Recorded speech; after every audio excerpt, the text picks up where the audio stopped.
Alright, what's up, y'all? Welcome to the next episode of the Stale Face Podcast. We're coming to you live from the the Addison Treehouse parking lot. Yeah. This is a co-work space in Addison, Texas. We just attended an event here talking about the social effects of innovation. It was really good. I'm about to pull up the information because I forgot dude's name. But yeah, it was really good talking about how he was from Israel. And he's basically talking about how entrepreneurship and engineering and basically things like that have helped shape the outlook of Israel's economy. And it was very informative. I learned some things, just learning about how the Israeli system works and how a lot of people there have technical degrees. And I just looking and seeing how I cannot find this thing. Yeah. You can go ahead. Well, I looked this up.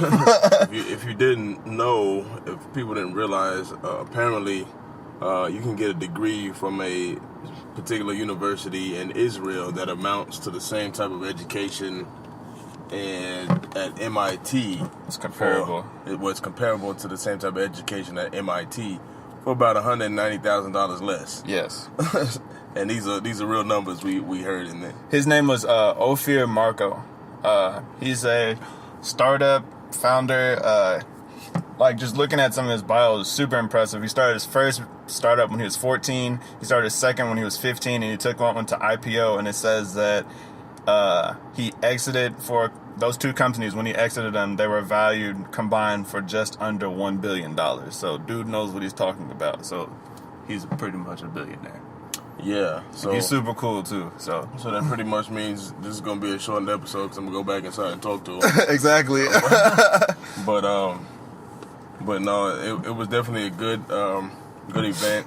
Very informative about the opportunities that can come from just really applying yourself. And some of the things that were learned in there was how Dallas itself is really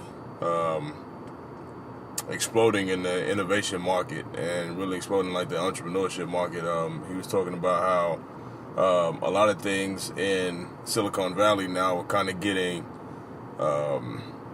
oversaturated. Like the market is out there oversaturated and everybody's just trying to make an app for everything, and that's what a lot of the so-called tech startups are. So for more of a fresh, untouched and untapped place, relatively speaking, a lot of places are moving to Dallas just because there's a lot of opportunity coming here within the next X amount of years. I don't really know, but it's on the growth path. So yeah, because even with just talking to Jennifer Sanders when we were at their soiree deal.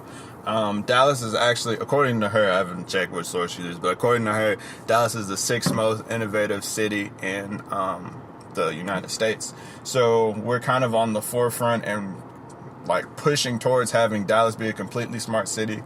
She was talking about some of the projects that they're working on and everything, but kind of getting back to what we did today, there's a big culture shift between the way the Israelis deal with technology and engineering and things and the ways that we do it. In one of the slides during the presentation, he had 4 famous Israeli engineers, entrepreneurs, etc. I didn't know who any of them were, to be honest, but he was saying that the majority of kids, even down to 14 years old, will be able to name 3 of the 4 that were on here. And so the statement was raised that in America, a lot of 14 to 15-year-olds aren't able to point out the entrepreneurs, the engineers that are famous in America. And the counterpoint to that was a lady who actually works with kids, and she was talking about how they find these kids and they take them out of public schools and they put them in programs. They said they're real great at engineering and robot building and everything, and that's cool. That's good. If you find something you're good at and you want to do it more, you should be able to do that. But one of the problems is that when that happens, this is gonna flash all in my face, isn't it? Okay. He pulled the camera out. But one of the problems is that when you have think programs like that take kids out of a public school environment and put them into a segmented environment, you basically are driving a wedge between like everyone else and engineers. And that's kind of one of the problems that we want to address with our Stale Face brand, is bringing that connectivity back. Because when you're segmented at a certain age, you really don't even know what engineering is unless you are an engineer. We can go randomly ask people like that are 14, 15 years old, what does an engineer do? What is involved in being an engineer? And I guarantee you at least 90% of them are going to not know what's going on. And so when you take these kids out that are, I don't know, have engineering potential, you take them out at young ages, it creates that wedge from grade school, and it increases that divide because they become more specialized, and it drives a wedge between them and average people. And so the person who may be a late bloomer, by the time they realize, hey, engineering is something I want to do, the learning curve the learning curve is so steep now because you're competing against people who have been doing engineering S-type things since they were like 14, and now you're 18 and you're 4 years behind. Right. So that's one of the things we kind of want to address and solve, because you've had 4 years of engineering language that is going to flash all in your face, and I'm going to laugh. You've had 4 years of developing an engineering language, engineering code and everything. And it's kind of hard, it's going to sound bad, hard to integrate back into society. And it's hard for the rest of society to know what you do other than that you're an engineer, and we don't know what that means. And that also kind of drives a wedge between the prospective candidates and then the rest of the candidates. And sometimes it puts people that look like us at disadvantages because, like, Let's keep 100. Okay, all right, whatever. Let's keep it 100. A lot of times, minorities and people like us are, not all the time, but a lot of times they're trying to push their kids towards being good at a sport. Yeah. And being good at a athletic activity, which is nothing wrong with that, because a lot of times minorities, African Americans particularly, do excel at sports. Genetically. But, let's step outside the box, and I'm not saying that every household does that, but, we do need to push more towards professional careers, and push more towards what, pioneering as a whole. There's so many great minority pioneers that, did so many things, and, we've strayed away from that as a people. And I'm not trying to get into a big, discussion. Right. I'm not trying to get into a big discussion of, ethnic values and all that type of stuff. But, that we don't want to have that segregation of people, because, again, when you think about the word engineer, you don't. I couldn't go to a kid today and really ask, what does an engineer do, and he's gonna know what to tell me. He's probably gonna say, you engineer stuff, because I've heard that before. I asked the kid, does anybody know what an engineer does? And he said, they engineer stuff. Okay, what does that mean? What does that mean exactly? What does that look like? Right, and he didn't know, and I don't blame him, because he's probably never heard that, around his household, thrown around his household before. It's not his fault. But again, we're trying to definitely let the youth know that, there's more than one way out. Right, absolutely. There's a lot of ways out, and not even just an engineering perspective.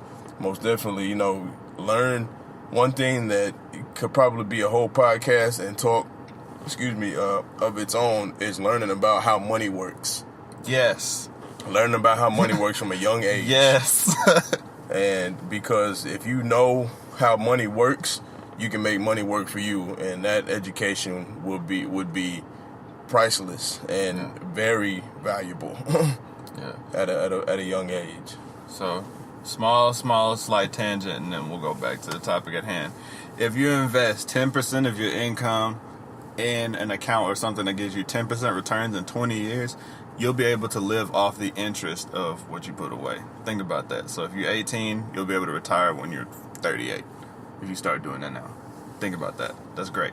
Anyway, kind of even more of an interesting fact. If you double a penny every day for 1 month, you'll have $1 million at the end of the month. Yeah. So it's all about small compounding thing. Well, this is a whole nother episode. We're not gonna get into this right now. But I feel like I'm gonna make a very general statement, and it's not gonna be true to everyone. This is kind of scary, but I'm gonna say it anyway. A lot of the programs that are geared towards STEM, there are great ones out there, but a lot of the times they do, like, they take the best and the brightest of who's in the class, and like those people go off and they succeed and prosper and everything else. But for the rest of the class, it's kind of like, yo, you know? Right. They don't take the kid that needs it most. Exactly. And so, not saying that it's intentional, but it's just a reality that that's what happens. And so, not saying that we shouldn't have STEM programs, not saying that every kid should be an engineer, but making engineering not something so selective and so specialized and elitist is something that we really want to do, and be able to give kids enough information to be like, hey, this is something I want to do, or hey, this is something I not want to do, after being given enough information. There's plenty of things that kids in inner cities may or may not be good at, or may or may not like, but they'll never know because they weren't giving access to them in the very first place. There's no way you can make an accurate assessment of anything if you don't have enough information. If I told you right now that I could give you an account that gave you 10% returns for the next 10 years and you'd be able to retire when you're 20, and I don't give you any more information than that, but you say yes. All right, well, one of the side effects is I had to cut off like a third of your leg every year for the next 10 years or something. You know, you can't make a completely informed decision or a good decision if you're lacking information. And that's one of the things we want to be able to combat against. Everybody is not an engineer. That's just a fact. Not everybody's a singer, not everybody's a basketball player, et cetera, et cetera, et cetera. But we want to be able to present you enough information to be like, you know what? I know what engineering is. I know what engineers do. That's not something I want to do. That's not fun to me. And that's cool. So you don't end up like changing your major your last semester using engineering school because you're like, I don't want to do this for the rest of my life. I'd rather like, yo, I want to be an English major. I want to be like a doctor or a kinesthesiologist or something. So it's all about being informed, and that's one thing we want to do, and making things more accessible, and just providing that information. Because if you're just providing that information, that's not really expensive. That's just information. Information is free, but information is also wealth. So if you're able to know that I don't want to do this, and you don't go to school for it, you can save that $80,000 or whatever. We can talk about how expensive college is and why it's not really that big a deal on another episode. But I graduated, but the more I look at my degree, I'm just like, yo, I wish I had just done whatever I wanted and just learned about it for 4.5 years. I wish somebody would have emphasized to me to spend more time at the library than anything else, and I would have just learned so many things on my own. If I had just read books, if you read books for like 4 years on like one thing, you know how smart you would be? Like, I would have been like, walking to class and be like, I don't need this anymore. Like, absolutely not. But yeah, so that's what we're working on right now. Big things coming up. I don't know. I'll say it and I'll post it after we get back because we got other stuff. Yeah. Once we get back. After we get back, you know. No, I'll say it now. I'm just not gonna post it until after we get back. I'll post it like the day after we get back. So we'll be back when people know we left. Sure. Okay, we're going to New York. So we're going to New York this weekend. Just going up there to connect with the Founders Group and Gerard Adams, and also Jonathan Francis. Jonathan was one of the co-founders of Elite Daily. Just a cool dude. We talked to him for like 30 minutes, 2 weeks ago? Yeah. And so we're going to go connect with him. Just making connections, establishing those connections, and also connecting with Gerard Adams and his company Founders. It's like a entrepreneurial accelerator type deal thing.